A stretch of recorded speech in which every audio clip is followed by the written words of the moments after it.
अध्यक्ष महोदय, नई तालीम में मेरी रुचि उसी दिन से रही है जिस दिन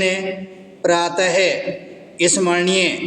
पूज्य महात्मा गांधी जी ने इस विषय पर विचार करने के लिए पहल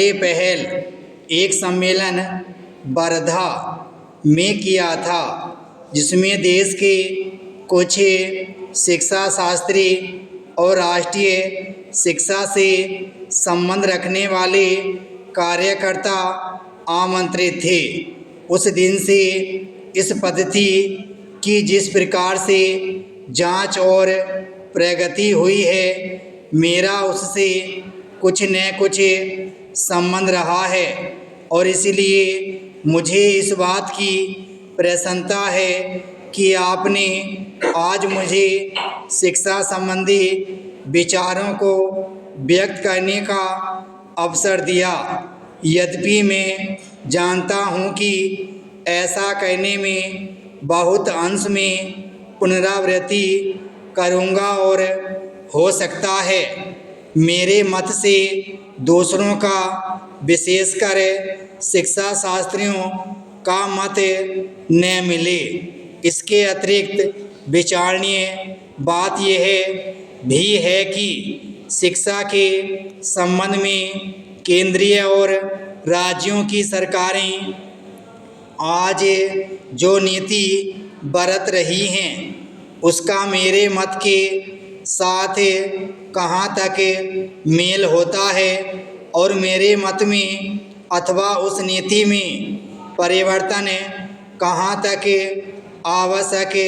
दिखता है। इसलिए मैं आशा करता हूँ कि मैं आज जो कुछ कहूँगा वह व्यक्तिगत विचार के रूप में ही समझा और देखा जाएगा और उस पर आप निर्भीकतापूर्वक और निर्लिप्त रूप से भली भांति विचार करेंगे। यह एक मानी हुई बात है कि जो पद्धति आज तक प्राथमिक वर्ग से लेकर विश्वविद्यालयों की उच्चतम कक्षा तक प्रचलित है, वह वही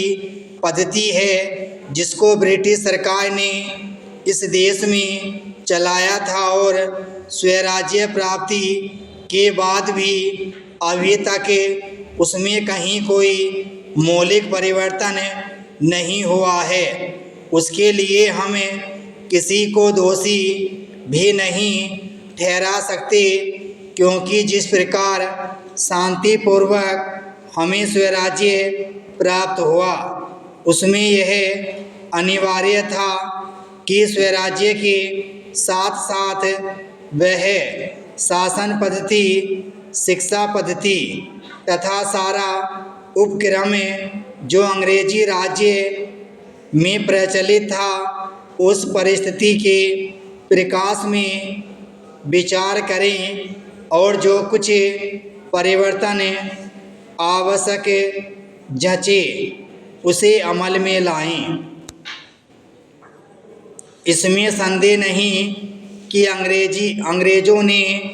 जो शिक्षा पद्धति आरंभ की, वह विशेषकर अपने राज्य को आसानी से और सुविधा के साथ चलाने के लिए जारी की थी। उसके साथ साथ उनके दिल और दिमाग में भी यह विचारधारा काम कर रही थी कि यहाँ की संस्कृति और साहित्य में कोई ऐसी चीज़ नहीं है जिसको वे अपनी संस्कृति, साहित्य इत्यादि की अपेक्षा अधिक अच्छा समझें अथवा जिनको वे बनाए रखना उचित समझें। धीरे धीरे उनकी विचारधारा में थोड़ा बहुत परिवर्तन भी हुआ, पर मूल रूप से नहीं। और इसी बीच यूरोप में विज्ञान की जो प्रगति हुई, वह उस देश में उनकी भाषा के द्वारा ही प्रसारित हो सकती थी। विराम स्टॉप।